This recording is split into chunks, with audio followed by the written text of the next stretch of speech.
Manomboka eto isika dia ao anatin'ny sehatry ny baolina lavalava indray dia niditra tamin'ny Manasadalana androany teny amin'ny kianjan'ny Malakama Tanimena ny fiadinany amboarana Analamanga taranja rugby top 9 ny équipe-ny 15 familles sy ny TFA anaty azy moa no tafita hiatrika ny famaranana hofitintsika ao anatin'ny minitra vitsy no ny zavantranga teny amin'ny kianjan'ny Malakama tao anatin'izany Manasadalana amin'ny fiadinany amboarany ligna Analamanga izany.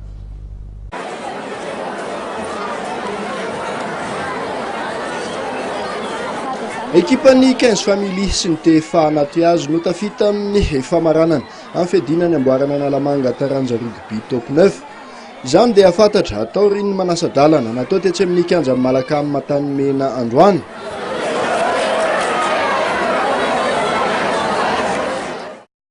Teo amin'ny akatoko ny famaranana voalohany aloha dia tamin'ny 2020 no nivoahan'ny équipe-ny 15 familles mpandesina anoloana ny équipe-ny TFMA Akasina.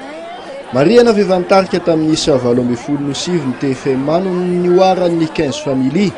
Nanarak'izay teo Manasadalana faharoa dia resin'ny TFA anaty azo tamin'ny 2019 ny équipe-ny RC.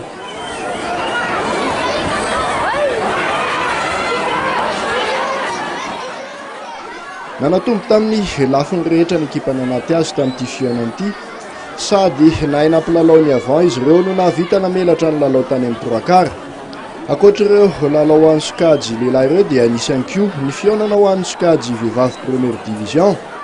Toy izao ary vokatra tamin'izany 3FB nanamotsana ny Matadoriano Spatrana tamin'ny 7-20 GSM Mahamasina nandesy ny fanjananjanahary tamin'ny 5-20 ny US Chemino nandesy ny Rosa tao madinika tamin'ny 5-30 taoriny ny vokatra ho an'ny sokajy vehivavy iny dia fantatra fa hanampy ireo ekipa telo nahazo ny fandresena hiatrika amin'ny Manasadalana ny ekipa fanjananjanahary satria nahazo vokatra tsara indrindra tamin'ireo ekipa resy.